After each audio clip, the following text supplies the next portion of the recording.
everybody. Just one very brief thing before I dive right in. We have special guests in the back, Mr. and Mrs. Williams.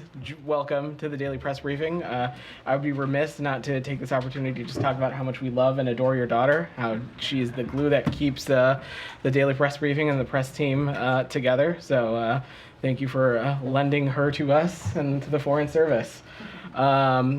So with that, not sure where our friend is, but Simon, you want to kick us off? Thanks. I just wanted to ask about the couple of different sanctions that were announced earlier today. Could you sort of say a bit about how exactly you think these sanctions are going to impact? It seems to be aimed at Iran-linked proxies. So what is the impact that you see those having, given that I guess we don't assume that these groups have assets in the United States. They're generally able to use intermediaries to route their transactions around. So what impact would we see from this? Sure. So we announced too, any specific you would like me to start with? Or? Well, I guess, there's more talking about the Iran-linked proxies. Sure.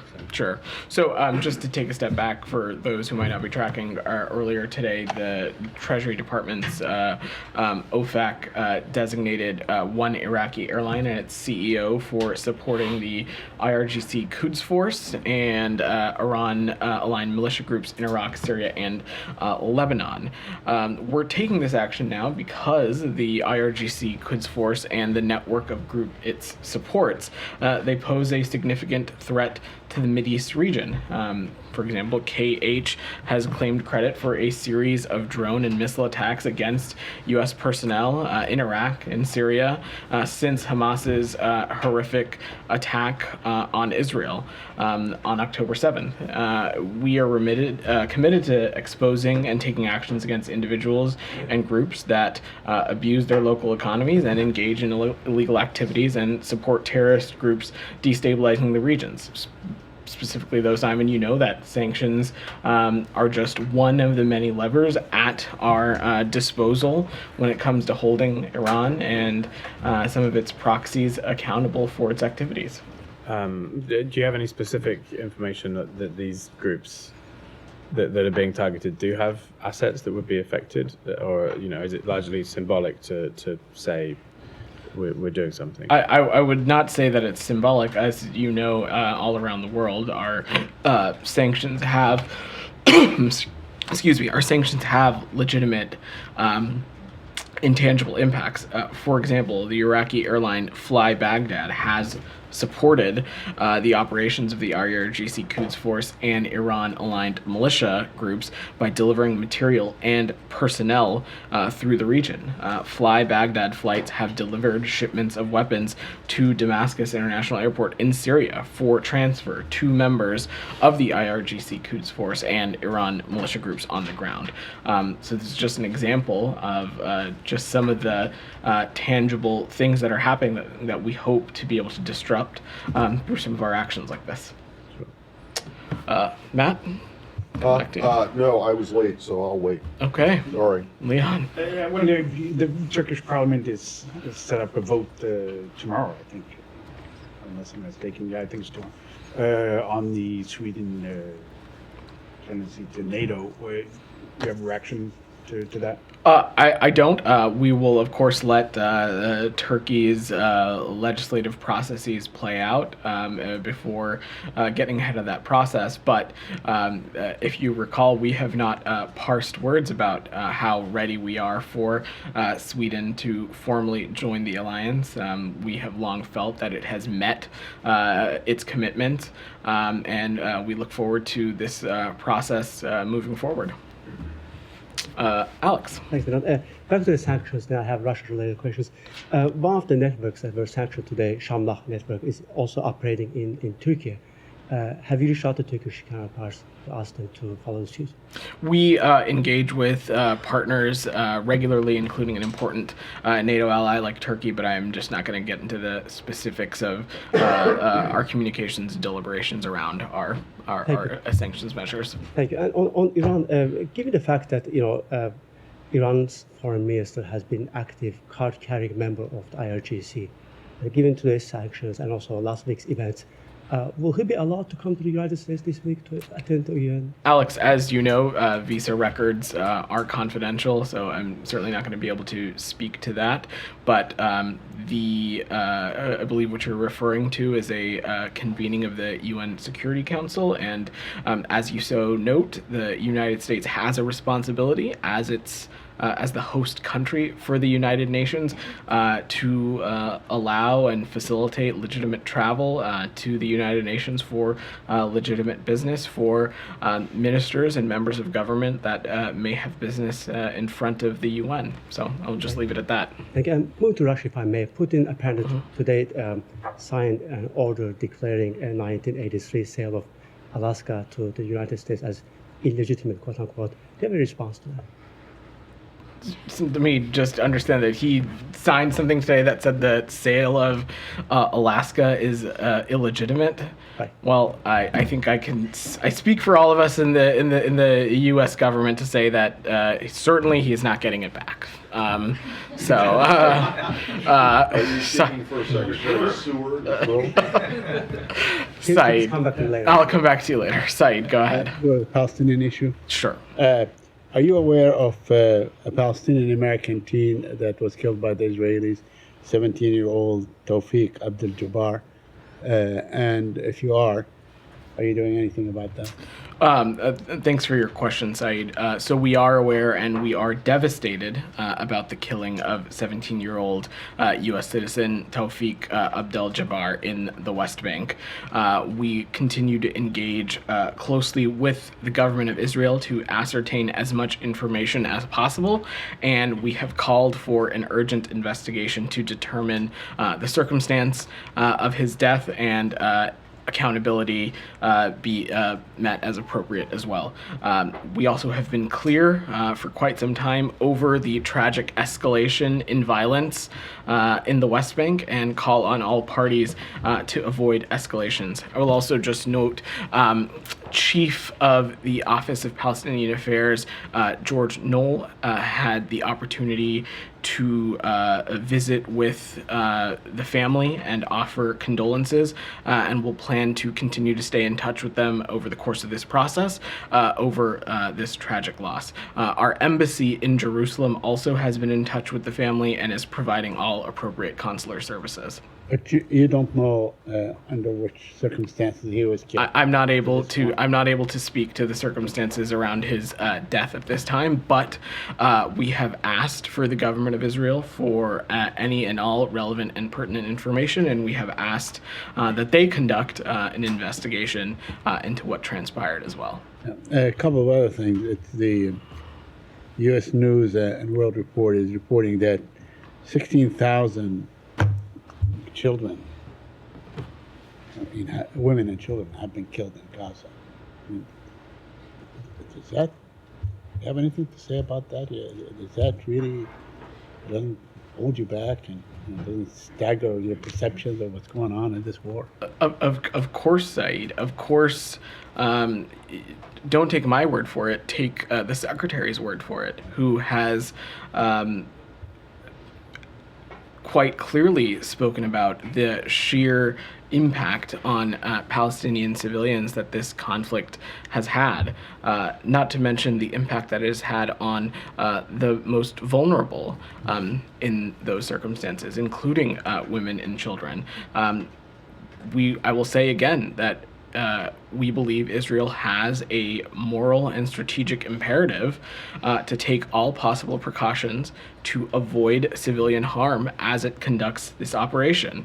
And I will leave it at that. Well, Israel has been using dumb bombs, 2,000 pounds that were supplied by the United States of America. That is not exactly, being surgical and so on. As long as they use this kind of munitions, civilians will die. Day in and day out. Are you reconciled to the fact that 150 or more Palestinian civilian men, women, and children die every day now? On the specifics of the military operations, Zaid, I'm just not going to speak to those as this is not an American operation. But in every engagement that we have had with our Israeli counterparts and in every engagement we will continue to have, we have reiterated the moral and strategic imperative that steps need to be taken, more needs to be done to minimize the impact on civilians. But simultaneously, Saeed, it is also important to remember that while we have this conversation, no one is calling for Hamas to lay down its arms. No one has been condemning Hamas for the irresponsible tactic that no one aside from us has been for the irresponsible tactics that Hamas has been taking to co-locate itself within civilian infrastructure. Right. Its targeting of Israeli civilians on October 7th and beyond. Its continued attacks on Israel's sovereignty and its stated intent of recreating October 7th over again and again and again and again. And of course, Said, I'm not saying that there is any moral equivalency between Hamas and Israel, but we'll continue to reiterate again that steps need to be taken for civilian casualties to be minimized. Although it's the Israeli forces that are really now occupying Hamas and occupying Gaza and inside the territory, correct? That is. So I mean, they could call this off too. I mean, they could probably pursue a much more a course that it might be much more successful, like negotiating with Hamas to release the hostage. And wouldn't that be a good idea? I'm not going to speak to the specifics surrounding the military operation. Of course, we want to see hostages released as swiftly as possible, but we also believe that it is important that steps be taken to not just hold Hamas accountable, but degrade it in such a way that October 7th cannot be repeated. My last question. Sure. Palestinians are reporting that the Israeli army executed 19 civilians, summary execution. I wonder if you're aware of the report and if you have any comment on that. I've seen that article cited, and we've not been able to independently confirm these reports. But if you can confirm that this has happened, this would be a war crime, wouldn't it? Said, I'm just not going to get ahead of hypotheticals. Okay. We've been clear that Israel must comply with international humanitarian law, but the article that you pointed out, we have not been able to independently confirm. I understand, but if it did happen, that would constitute a war crime. I'm just not going to offer a prescriptive opinion from up here. Matt, go ahead. Last week, we were discussing the destruction of the university in Gaza. Matt said that the U.S. is always troubled by the degradation of civilian infrastructure in Gaza. He also said that you guys had asked Israel questions about this specific incident. I'm wondering if you've heard back from them, if the Israelis are saying that this building, which appeared to be empty and appeared to be occupied by, or at least had been occupied by the IDF so that they could get the explosives in to do a controlled demolition, if the Israelis have come back to you and said that that's a threat, or it was a threat, and that's why it was destroyed. I don't have any updates on that. It is correct. We have asked for some updates and operational information specifically on that, but I don't have any updates to read out for you. I'm happy to check if we've got more to share and circle back. In your experience, does it generally take them longer than 4 or 5 days to get back to you with them? I'm just not going to prescribe something to that one way or the other. So right now you're no more or less concerned than you were last week. We continue to be concerned when civilian infrastructure, civilian buildings like that are targeted. Again, this isn't our military operation to speak to. It's not one that we are conducting. But to echo Matt, we have sought out additional information and context, and I don't have an update for you at this time. But I'm happy to check. Is it your opinion or your position, or is the administration's position, that this constituted a quote-unquote degradation of civilian infrastructure? I mean, whether it was justified or not, it is understanding that the Israelis haven't come back to you yet with the answers to your, no doubt, probing questions. this, you believe that rightly or wrongly, this was degradation. Degradation of civilians. Matt, of course, it was a civilian facility. The circumstances around the operation, I just don't have additional context to offer. Okay. So I will And leave then it at I that. just wanted to ask you about this word degradation, because this wasn't degradation. This was complete destruction. You still think that it's I would not take issue with the way that you characterize it. When I was referring to degradation in Saeed's question, I was speaking about I mean, the Matt was degradation one of who referred to Hamas. degradation. No, he referred to this, that you were troubled by incidents of the degradation of civilian infrastructure in Gaza. Correct, which we are. And this counts as degradation, it doesn't count as complete destruction? Matt, we can quibble about the specific words for the No, entirety of words the matter, briefing, though, but so, you know, of if course, that's of course, degradation, of then- course, words matter. But the point that we have always made is that when civilian infrastructure and civilians broadly, steps need to be taken to ensure that those are not impacted. But I don't have specifics to offer on This this. was a case of steps were, not only were steps not taken to protect civilian infrastructure, steps were taken to completely demolish civilian infrastructure. And if you look at pictures from other parts of Gaza, and I won't get into that because we're talking about this one specific case, this one specific instance, it wasn't that the Israelis didn't take steps to avoid damage to this building. It was that they intentionally took steps to completely destroy it. Again, Matt, I'm just not going to speak to the specifics of this operation. We have asked for additional information, and if we have any, I'll be sure to convey that. Can I just very Abby, quick clarification go ahead. on this point? They also, the Israeli army apparently stole 3,000 artifacts from the university's museum. You have any information on that? I've not seen anything about that site, so I'm going to Is that refrain from something that the United commenting. States would, ask the Israelis whether they did, and if they did, could they return them? I just don't have anything for you on that site. I've not seen that reporting. Abby, go ahead. Going back to the death of the Palestinian American teenager, on what level has the U.S. communicated with Israel regarding the urgent need for investigation?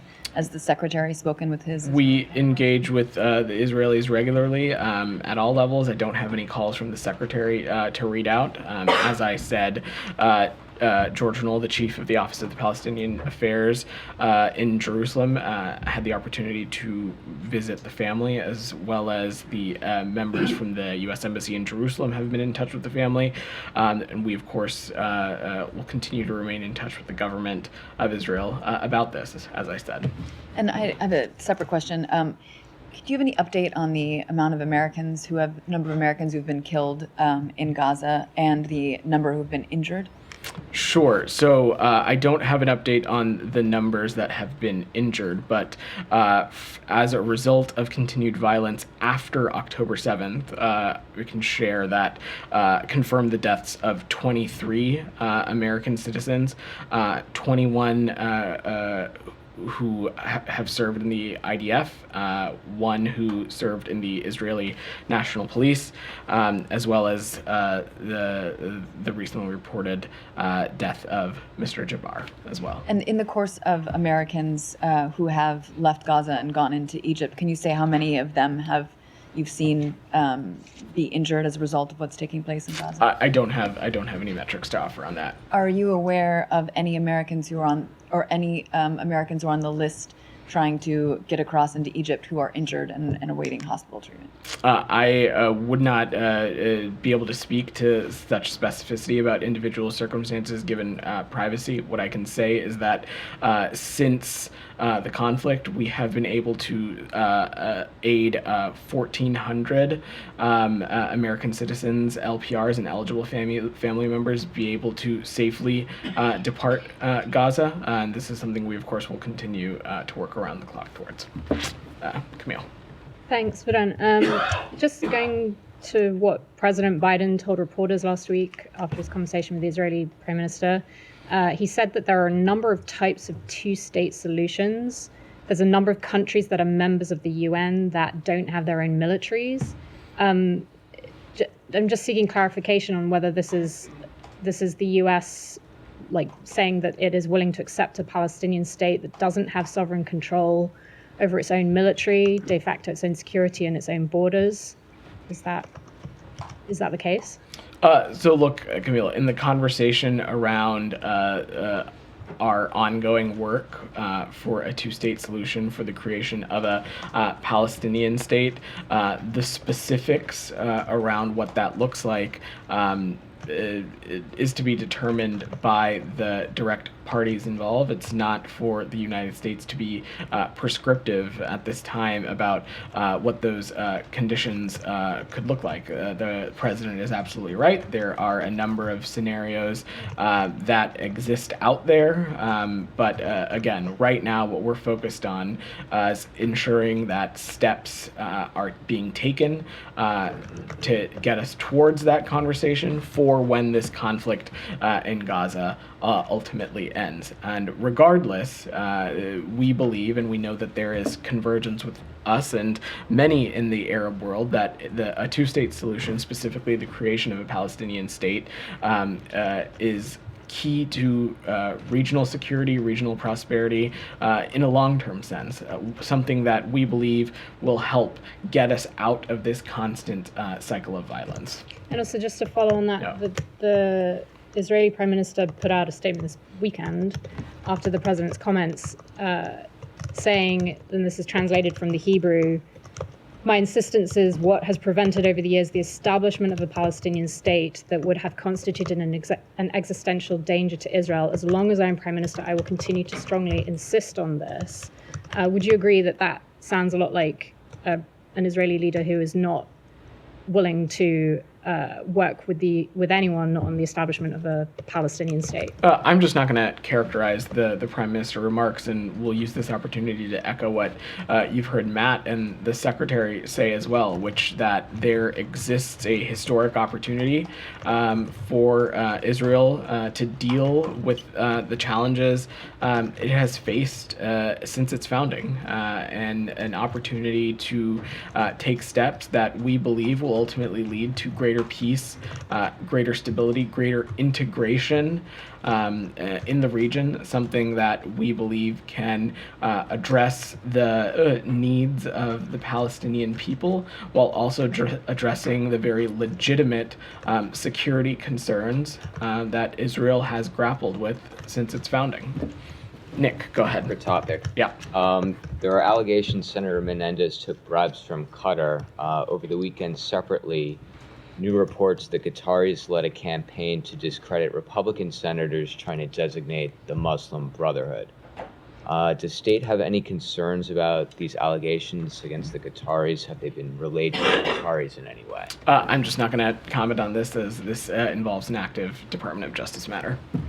Do these allegations in any way cause state to question the reliability of Qatar as an ally, considering they're playing such a key role in the hostage crisis in Israel? I don't have anything to offer on the circumstance surrounding Senator Menendez, but to take a step back, Qatar is an important partner, a key regional partner, one that is playing an immeasurable role in the ongoing work to not just address the ongoing conflict between Israel and Gaza and Hamas, but also the work that's ongoing towards hostage release. And so don't have anything else to offer on that.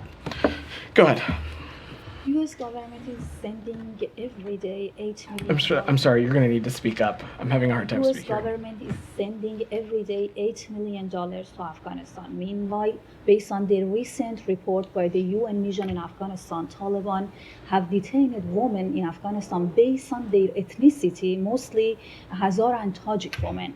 Doesn't this money help to Taliban to imposing harder restriction on the Afghan women? Let me say a couple things. First and foremost, as it relates to Afghanistan and the Taliban, it's treatment of women and girls, it's the lack of human rights, basic human rights in everyday society, continues to be something of great concern to us, and something that we have continued to make clear to the Taliban is unacceptable to us as it goes about its own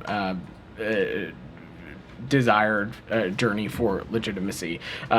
Separately, though, there are a number of steps and measures that are in place to ensure that U.S. humanitarian aid does not end up in the hands of the Taliban.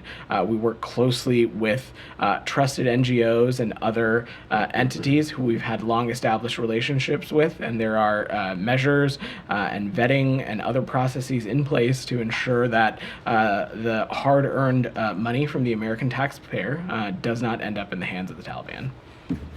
Go ahead, Thank right you behind so her. much, Vedant. Yeah. After the last general election in Bangladesh, in the State Department press statement, it is outlined that U.S. is looking ahead to partnering with Bangladesh to advance shared vision, also a free and open Indo-Pacific region. What specific action is the U.S. considering to deepen its partnership with Bangladesh? There are a number of steps that we have and will continue to take when it comes to deepening our partnership with Bangladesh. You've heard me say it here before that last year was the anniversary of our diplomatic relations with Bangladesh, and there continue to be a number of areas, specifically in addressing climate cooperation, security cooperation, where we believe that there is opportunity. Of course, through that, we have the opportunity to also engage with non-government actors as well, which we believe is also key and critical to deepening this relationship also. Thank you, DR, go ahead. Thank you, Ben. I'm Yeah. going back to the new sanctions on Fly Baghdad. Yeah. In terms of time, when did the Iran use that airline to send weapons, fighters, and... I'm just not going to speak more specifically about some of these efforts from up here, given operations. The U.S. ambassador to Iraq says that the Iran use of the Iraqi airline for weapons, fighters, and the U.S. dollar smuggling. So I'm talking about the U.S. dollars. You know that the dollars in the Iraq is coming from New York, and then the United States puts a lot of sanctions on the Iraqi banks. So how did these Iranians get these dollars from the Iraqi government? What have you discussed with them? So, in terms of the specific ins and outs of the transactions and the financial history, I have no doubt our colleagues at the Treasury Department and OFAC may be able to speak to you a little bit more in detail about the sanctions and background here. One last question. The National Defense Authorizations Act, which signed by President Biden late December, requests this administration to provide the Kurdistan region of Iraq a defense system. And last week there were meetings between the Kurdistan region government and the U.S. officials, and you showed your support to the Kurdistan region in terms of security and diplomacy. So does that administration provide the anti-missile defense to Iraqi Kurdistan? Are you open to discuss that with your partners in Kurdistan region? I will just note, DR, that the Secretary Blinken had the opportunity to chat briefly with the Prime Minister of the Kurdistan region in Switzerland last week. Continued cooperation in the security space was certainly a topic of discussion, but I just don't have anything to announce, and I don't have anything more specific to get into right now. And last question. So what do you have for the Iranian media outlets? They are trying to mislead and distorting the very facts of information about their attacks on Erbil and on the region. They're using fake images, fake videos, just to tell the public that they are doing this and they are pretexting for their acts in the region. Then what do you have for that? We have not parsed our words about some of these kinds of misleading tactics that the Iranian regime and some of its proxies have undertaken. But again, we believe quite strongly that the sovereignty of countries, Iraq in this situation, needs to be respected, and the protection of civilians, the protection of U.S. personnel is tantamount, and we will take appropriate steps to hold these malign actors accountable should we need to. Thanks. Rabia, go ahead. Thank you, Vedant. I'll go back on the two-state solution. The EU's foreign policy chief, Joseph Borrell, today said that Israel's plan to destroy Hamas is not working. and the European Union must pursue efforts to create a two-state solution despite Israeli opposition. And there were also some reports that the EU is seeking to impose consequences on Israel for its opposition to Palestinian statehood. What is your response to that? Do you believe that there should be consequences on Israel's opposition to two-state solution? So, as it relates to the meetings and talks on this that are ongoing in the European Union, I would refer you to member states and staff from those member states to speak at greater specificity about this. We're obviously have not been party to those conversations, but to take a step back, we believe that it is in the best interest not only for the Israeli people but also the Palestinian people, as well as for the region. We think that a two-state solution, a creation of a Palestinian state, is the only path that gets us out of this endless cycle of violence and onto a path that provides peace and security for all.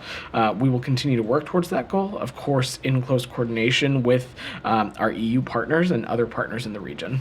Do you have anything to share on your, engagements with Israelis in this regard, on the two-state solution? We have been urging the creation of a Palestinian state and a two-state solution at every engagement that we've had with Israeli officials as well as Palestinian officials, even prior to October 7th, and this is something that we'll continue to do because we truly believe it is something that can offer long-standing, enduring peace and stability for the region, and something that, again, will get us out of this endless cycle for violence. Go ahead. Thank you. The Russian embassy said that it sent a note to the State Department with a request to strengthen security measures around its diplomatic missions and consulates amid a surge of provocative actions. Did you receive it? Did you respond to it? I wouldn't speak to internal diplomatic deliberations publicly, but I will just say that we take our responsibilities of foreign missions that we host in our country quite seriously, including the safety and security of relevant diplomats from foreign nations who may work and operate outside of the United States. One more. As you probably know, Gonzalo Lira died in a Ukrainian prison. Do you intend to investigate this case? And on a side note, Putin didn't cite any orders claiming that the sale of Alaska was illegitimate.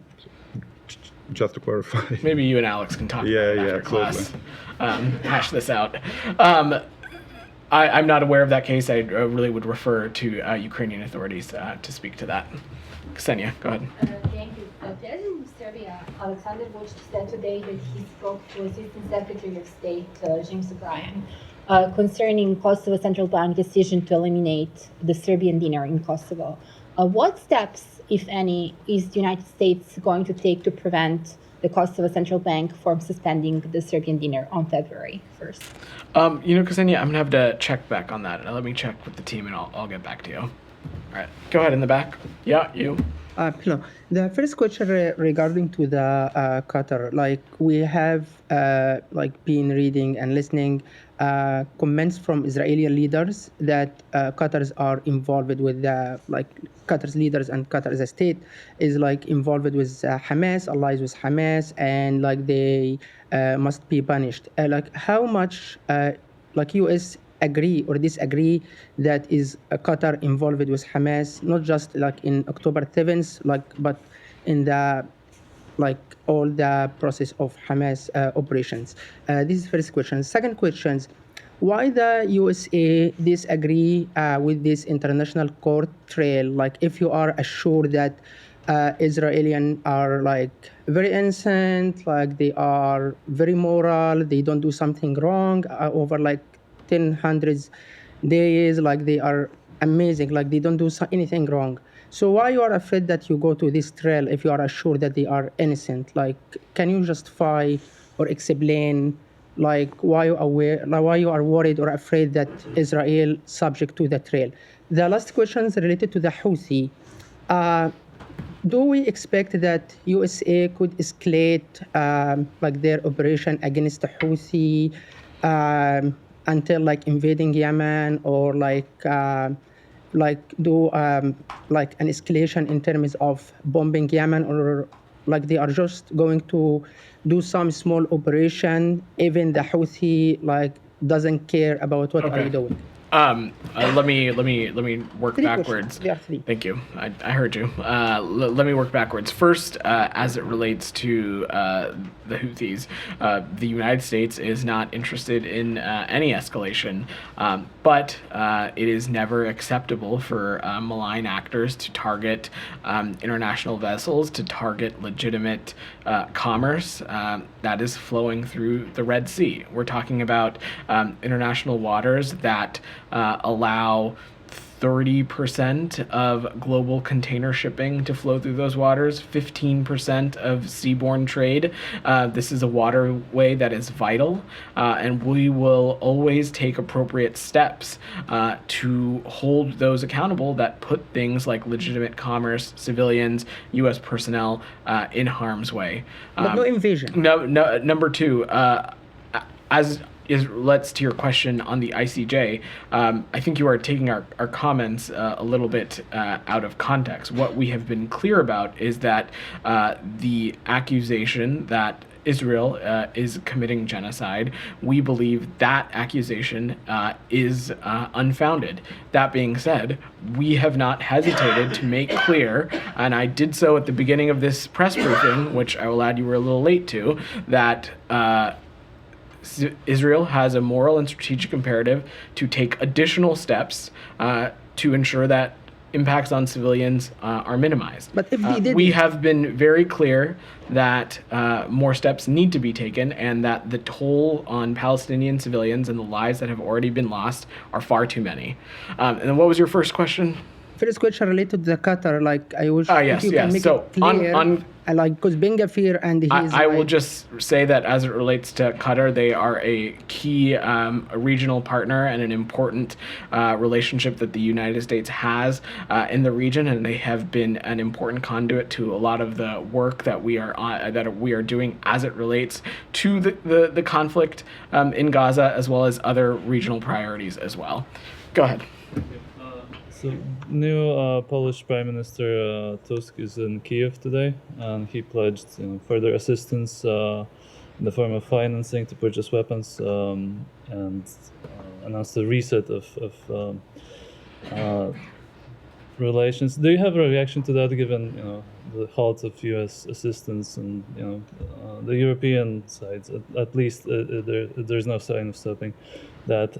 And also, while in Kiev, Tusk also suggested that Hungary's prime minister is quietly supporting Russia, and said that he's betraying the West. I wonder if you agree with that statement.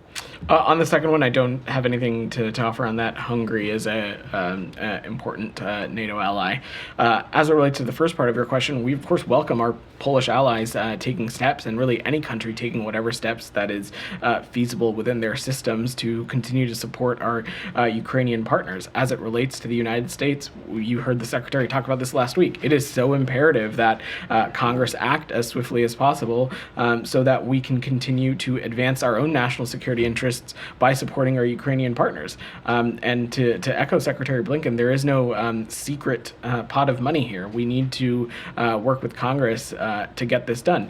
But the point that you raised about Poland is an important one, because not only, of course, has the United States taken intense steps over the past 2 years to support our Ukrainian partners, but other countries, a part of the alliance, even outside of the alliance, have taken appropriate steps to do so as well, and we welcome any country that's able to do it. Alex, go ahead. Two separate topics. Can you please fill us in on the administration's current policy on confiscation of Russian state assets? Any progress on that front? This is something that we are just continuing to work towards with our G7 and other like-minded partners. There's, of course, Alex, a lot of complexity when you look at through the varying different government systems and international laws that exist, and so we're continuing to have those conversations. We have no doubt, though, that this could be an important conduit to continue to hold the Russian Federation accountable. but I don't have anything to announce for you today. Thank you. A second topic on the South Caucasus. Yeah. The Secretary in December invited Azeri-Armenian foreign ministers to Washington to discuss Karabakh conflict. Is the invitation still pending? Was it rejected? I don't have any scheduling updates to offer, Alex, but we look forward to talking more about this soon. Russian Lavrov said that President Aliyev is willing to go to Moscow to discuss Karabakh conflict. Do you feel the same appetite to Washington? You know that we have the same appetite, Alex. As someone who has covered this and worked and asked questions about this for at least as long as I've been here, you know firsthand that this is something that the United States and that the Secretary is interested in, and that this is something that we're going to work very hard to get across the finish line in close coordination with Armenia and Azerbaijan and the others who are working on this issue, including Coordinator Bono in the back. Thank you. United States daily expresses its regret for the killing of the civilian in Gaza, and they still killed now more than 24 and killed civilians, and there's under the rubber. At the same time, United States refused the ceasefire in Gaza. And also the only state who used last time vetoes to ceasefire. You don't think this is a conflict of the position?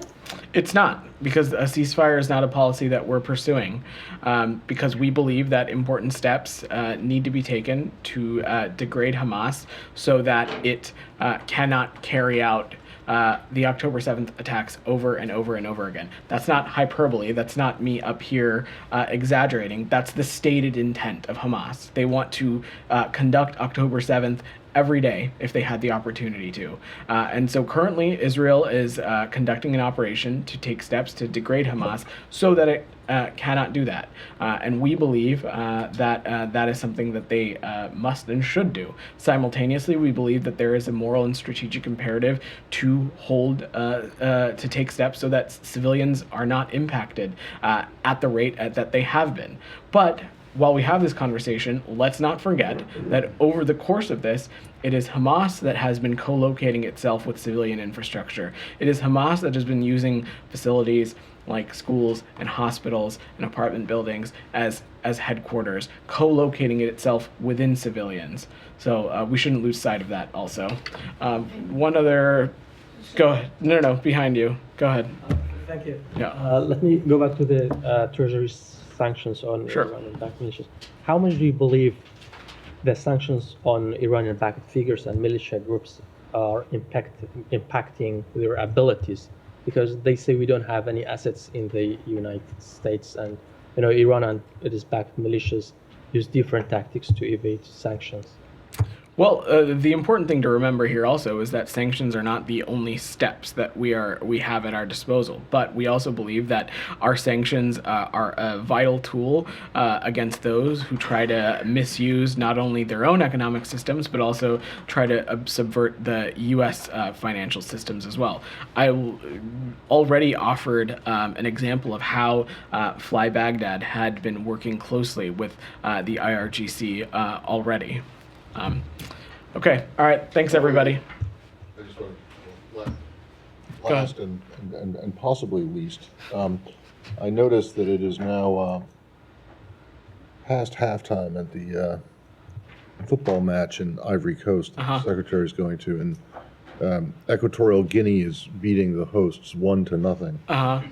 Who is the Secretary rooting for in this? The Secretary is looking forward to just catching a great game and seeing the sport of soccer or football played. Either rooting or wagering. He is very glad to be hosted, to be catching this match. As you know, Matt, he's a big soccer fan, and I know he is enjoying what seems to be turning out to be a great game. And while I have the floor, my condolences on the Bills yesterday. I'm still recovering. So you and Undersecretary Allen can commiserate together. All right, thanks everyone. Thank you.